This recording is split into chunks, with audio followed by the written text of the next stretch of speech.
এখন শুনবেন আজকের গুরুত্বপূর্ণ খবরের শিরোনাম। দক্ষিণ গাজায় কঠোর যুদ্ধে ফেরার ঘোষণা ইসরায়েলের। স্পেনে কয়লা খনি দুর্ঘটনায় হতাহত ৯। আমেরিকা হামলা চালালে ইরানও কঠোর জবাব দেবে খামেনি। এবার পুরো বিশ্বের উপর শুল্ক আরোপের হুমকি ট্রাম্পের। ইরানকে বোমা মেরে উড়িয়ে দেওয়ার হুমকি ট্রাম্পের। ভারতের জয়পুরে ঈদগাহতে আসা মুসলিমদের ওপর ফুল ছিটালেন হিন্দুরা। ভূগর্ভস্থ ক্ষেপণাস্ত্র উৎক্ষেপণের জন্য প্রস্তুত ইরান। দক্ষিণ গাজায় কঠোর যুদ্ধে ফেরার ঘোষণা ইসরায়েলের। গাজার দক্ষিণাঞ্চলীয় শহর রাফাতে নতুন হামলা জোরদারের পরিকল্পনার কথা জানিয়েছে ইসরায়েলি সেনাবাহিনী। ওই অঞ্চলে ফের জোরপূর্বক উচ্ছেদের আদেশ ঘোষণা করেছে তারা। ইসরায়েলি সেনাবাহিনীর আরবি ভাষার মুখপাত্র আভিখাই আদ্রেই সোমবার এক্সে ঘোষণা দেন।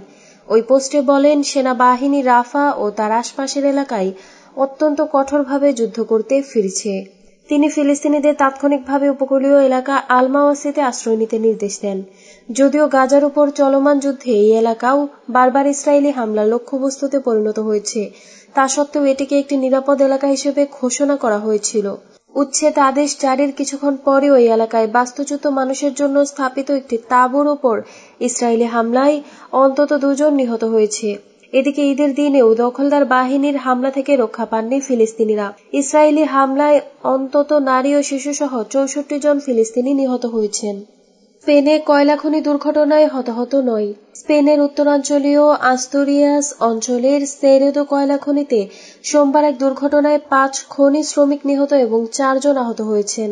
অন্যদিকে ২ জন শ্রমিক কোনো রকম আঘাত ছাড়াই বেঁচে গেছেন। দেশটির আঞ্চলিক জরুরি সেবা সংস্থার বরাত দিয়ে বার্তা সংস্থা রয়টার্স এই তথ্য জানিয়েছে। স্প্যানিশ জরুরি সেবা সংস্থা জানিয়েছে, স্থানীয় সময় সকাল ৯টা৩২ দুর্ঘটনা ঘটে। এ সময় খনির ভেতরে একটি যন্ত্র বিকল হয়ে যায়, যার ফলে এই দুর্ঘটনা ও হতাহতের ঘটনা ঘটে। দুর্ঘটনার পর ঘটনাস্থলে ৩টি হেলিকপ্টার এবং ২টি অ্যাম্বুলেন্স পাঠানো হয়েছে। আস্তুরিয়াস অঞ্চলের নেতা আদ্রিয়ান বারবনে ঘটনায় ২ দিনের শোক ঘোষণা করেছেন। অন্যদিকে স্পেনের প্রধানমন্ত্রী পেদ্রো সানচেজ সামাজিক যোগাযোগ মাধ্যমে এক্সে দেওয়া এক বার্তায় নিহতদের পরিবারের প্রতি সমবেদনা জানিয়েছেন। আমেরিকা হামলা চালালে ইরানও কঠোর জবাব দেবে খামেনি। ইরানের সর্বোচ্চ নেতা আয়াতুল্লাহ আলী খামেনি হুঁশিয়ারি দিয়ে বলেছেন, প্রেসিডেন্ট ডোনাল্ড ট্রাম্পের হুমকি অনুযায়ী যুক্তরাষ্ট্র যদি ইরানে বোমা হামলা চালায় তাহলে ইরানও নিশ্চিতভাবেই কঠোর পাল্টা আঘাত দেবে। ৮৫ বছর বয়স্ক খামেনি সোমবার তেহরানের গ্র্যান্ড মোসাল্লা মসজিদে পবিত্র ঈদুল ফিতর নামাজের ইমামতি করেন এবং পরে এক ভাষণে হুঁশিয়ারি দেন খবর রয়টার্সের। এর আগে ট্রাম্প রোববার পুনরায় হুমকি দিয়ে বলেন, তেহরান যদি ওয়াশিংটনের সঙ্গে নতুন পারমাণবিক চুক্তিতে সম্মত না হয় তাহলে ইরানকে বোমা হামলার সম্মুখীন হতে হবে। যুক্তরাষ্ট্রের হুমকির জবাবে ইরানের প্রতিক্রিয়া। এদিকে তেহরানে সুইজারল্যান্ডের রাষ্ট্রদূত, যিনি মূলত যুক্তরাষ্ট্রের স্বার্থের প্রতিনিধিত্ব করেন এবং ওয়াশিংটন তেহরানের মধ্যে মধ্যস্থতা করেন, তাকে সোমবার ইরানি পররাষ্ট্র মন্ত্রণালয়ে তলব করা হয়। সেখানে ইরান যেকোনো হুমকির কঠোর ও তাৎক্ষণিক জবাব দেওয়ার সংকল্প ব্যক্ত করে। ট্রাম্পের হুমকির বিষয়ে খামেনি বলেন, যুক্তরাষ্ট্র ও ইসরায়েলের শত্রুতা সবসময়ই ছিল। তারা আমাদের ওপর আক্রমণের হুমকি দেয়, যা আমরা তেমন সম্ভাব্য বলে মনে করি না। তবে যদি তারা কোনো দুষ্কর্ম করে তাহলে তারা অবশ্যই কঠোর পাল্টা আঘাত পাবে। তিনি আরও বলেন, যদি তারা দেশের ভেতরে ফিতনা সৃষ্টির চেষ্টা করে তাহলে অতীতের মতোই ইরানি জনগণই তাদের উপযুক্ত জবাব দেবে। পশ্চিমা বিশ্বের বিরুদ্ধে ইরানের অভিযোগ। ইরানি কর্তৃপক্ষ অভিযোগ করেছে যে ২০২২ থেকে ২৩ সালে মাহসা আমিনির মৃত্যুর পর সৃষ্ট বিক্ষোভ এবং ২০১৯ সালে জ্বালানি মূল্য বৃদ্ধির বিরুদ্ধে প্রতিবাদের মতো ঘটনাগুলোর জন্য পশ্চিমা দেশগুলোই দায়ী। এবার পুরো বিশ্বের উপর শুল্ক আরোপের হুমকি ট্রাম্পের। যুক্তরাষ্ট্রের প্রেসিডেন্ট ডোনাল্ড ট্রাম্প এক ঘোষণায় বলেছেন, তিনি পুরো বিশ্বের ওপর শুল্ক আরোপ করবেন, যাকে তিনি যুক্তরাষ্ট্রের মুক্তি দিবস বলে উল্লেখ করেছেন।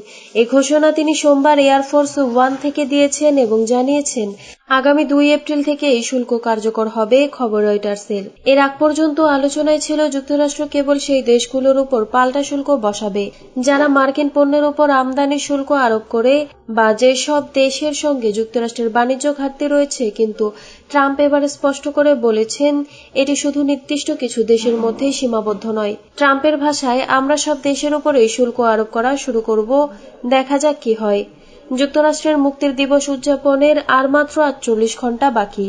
তাই অনেকে আশা করেছিলেন প্রেসিডেন্ট ট্রাম্প হয়তো কিছু শুল্ক হ্রাস করবেন। কিন্তু ট্রাম্প এই গুজব উড়িয়ে দিয়ে বলেছেন, আমি 10 থেকে 15টি দেশের ব্যাপারে কোনো গুজব শুনিনি।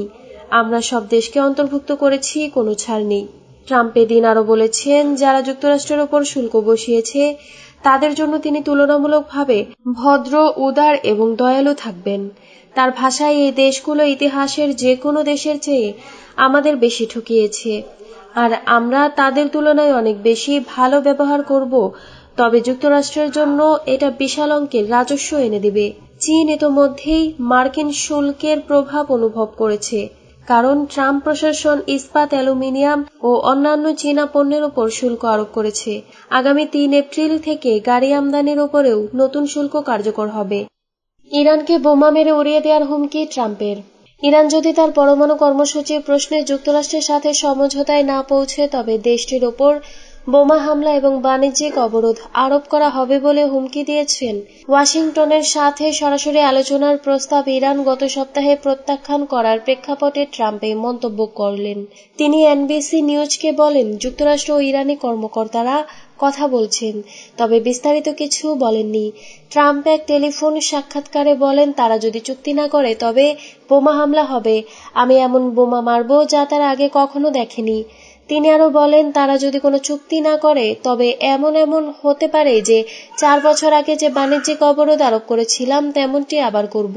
ট্রাম্প সম্প্রতি ওমানের মাধ্যমে একটি চিঠিতে নতুন পরমাণু চুক্তি করতে ইরানের প্রতি আহ্বান জানিয়েছেন।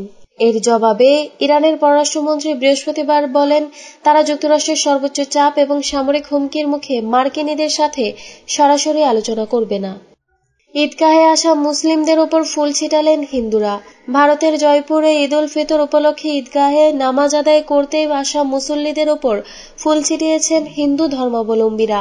সোমবার দিল্লি রোডের ঈদগাহ ময়দানে হাজারো মানুষ ঈদের নামাজ আদায় করতে জড়ো হন।